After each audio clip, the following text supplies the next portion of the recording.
Face à la RSE, comment revoir son modèle d'entreprise et embarquer l'ensemble des parties prenantes?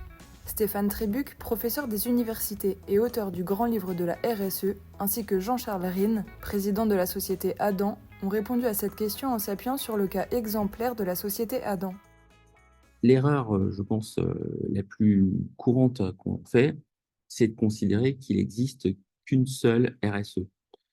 En réalité, il en existe plusieurs. Et donc dans un article qui est relativement récent, qui s'intéressait sur les croisements entre la RSE et la gestion des ressources humaines, il propose en fait 3 types de RSE. La RSE instrumentale, alors celle qui est supposée accroître la performance économique ou financière de l'entreprise. Ensuite, une RSE intégrative, où on s'intéresserait plus à la satisfaction intrinsèque des parties prenantes. Et puis enfin, il y a une RSE qu'on qualifie de politique dans le sens de vie en société. Le deuxième aspect, c'est que dans les questions de RSE, on a peut-être une sorte de vice de forme de naissance quand on regarde la norme, notamment ISO 26000, qui ne pousse pas vraiment à faire le lien avec un certain nombre d'autres objets que l'on intègre dans une réflexion de performance globale. On a l'impression que les normes ISO sont faites un peu en totale déconnexion avec un certain nombre de travaux académiques. Et donc, tout le problème, en fait, c'est comment est-ce qu'on peut agglomérer l'ensemble de ces normes ISO et en faire quelque chose de cohérent. Alors, il existe effectivement une réflexion qui permettrait d'améliorer le reporting. On a trouvé un certain nombre d'entreprises acceptant de passer en mode reporting intégré. L'apport et le bénéfice pour la planète, à mon avis, est nul. Et du coup, évidemment, on voit bien qu'à l'échelle maintenant des entreprises, on a une forme de séparation qui se crée entre d'un côté les 50 000 entreprises qui vont être assujetties à cette nouvelle réglementation dite de CSRD. Et donc, dans le cas de l'entreprise Adam, on a effectivement un cas intéressant, qui est le cas des entreprises qui se posent des questions, effectivement, sur leur responsabilité et qui essayent de voir un peu les marges de manœuvre et les outils qu'elles peuvent mettre en place concrètement pour engager, effectivement, une transformation. Moi, je m'appelle Jean-Charles Rine. Je co-dirige avec mon épouse donc une entreprise qui s'appelle Adam, dont je vais vous dire quelques mots. Donc aujourd'hui, Adam, c'est une entreprise de 75 personnes à peu près, qui est située à Sainte-Hélène, donc en Médoc, entre Lacanau et Bordeaux, et donc qui est spécialisée dans la fabrication d'emballages en bois depuis sa naissance. Dans les étapes importantes qui nous ont amenés à ces réflexions sur ces enjeux dits de RSE, on était cisaillés par les Chinois d'un côté, la concurrence locale ou galicienne de l'autre, plus de rentabilité. Comme on est une vieille entreprise, évidemment, les institutionnels n'aiment pas voir ce genre d'entreprise disparaître. Donc, on a eu des conseils en stratégie. La conclusion, c'était de dire, les gars, c'est mort pour vous. Gardez la conception, l'industrialisation, le commerce et le reste délocaliser le plus loin possible.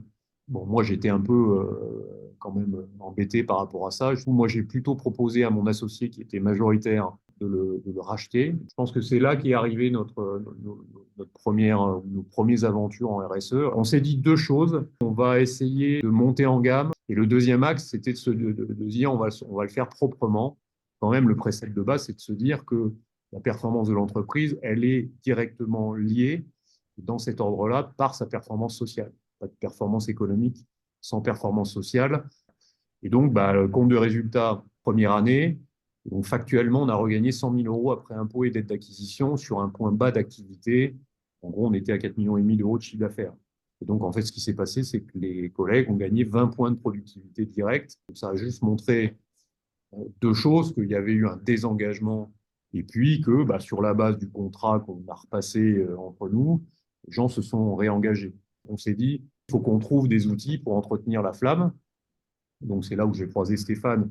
Voilà, il a détecté deux points faibles en 2011, donc première enquête capital humain, et deux points bas détectés, sans surprise, les rémunérations et les conditions de travail.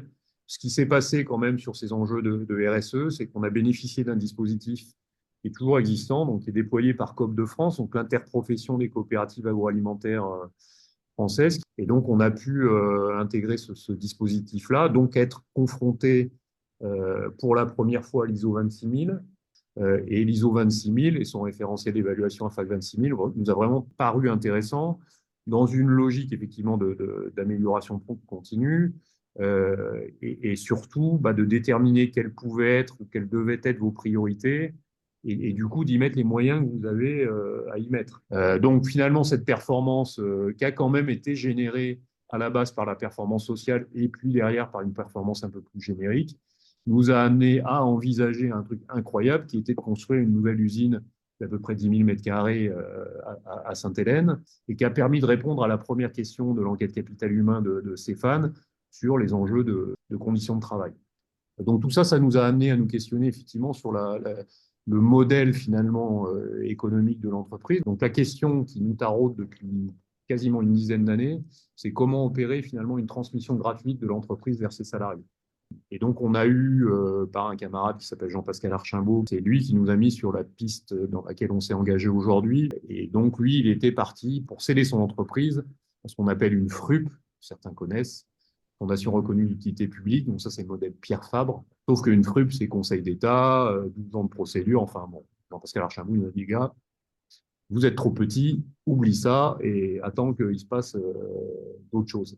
Donc, il se trouve que la loi Pacte a créé deux autres modèles de fondation d'entreprise, donc ça s'appelle le fonds de pérennité, donc, il y a une autre structure qui s'appelle la fondation actionnaire, le fonds de dotation actionnaire, qui permet du coup d'opérer une cession gratuite de ses parts sociales dans cette entité qui a deux objets, un objet d'intérêt général et ensuite le deuxième axe d'une fondation actionnaire, c'est de jouer un rôle d'actionnaire, justement, notamment sur les orientations stratégiques de là où des sociétés qu'elle possède. Donc, effectivement, on sanctuarise le capital une fois pour toutes, et ça permet de résister à des envies de cession. C'est une forme, effectivement, aussi, de notre point de vue, de patriotisme économique. Donc, nous, ce qu'on fait, on essaye d'intégrer un peu plus notre chaîne de valeur en amont. Avant, on était en deuxième transformation dans la partie droite du schéma. Là, on a intégré une entreprise de façon minoritaire, mais qui fait de la première transformation, donc qui achète en forêt. On a créé un groupement forestier, on a acheté un peu de parcelles forestières.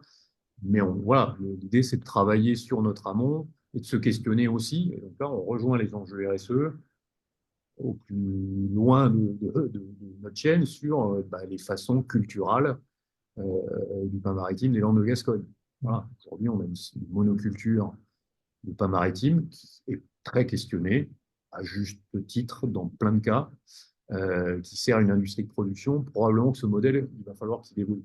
Donc aujourd'hui, le projet de l'entreprise, ou le rêve de l'entreprise, c'est de développer un nouveau modèle qui serait tourné vers les enjeux du territoire. L'idée, c'est de partir des besoins de ce territoire. Là, on a tout un tas d'outils, j'allais dire, tout un tas de structures aujourd'hui qui nous accompagnent sur ces sujets-là. Et du coup, de mettre notre outil industriel au service du territoire. C'est un exemple, je ne sais pas si on va aller là-dedans, mais ça nous intéresse quand même. Deux jeunes ingénieurs là, qui développent ce qu'ils appellent l'entreprise distribuée.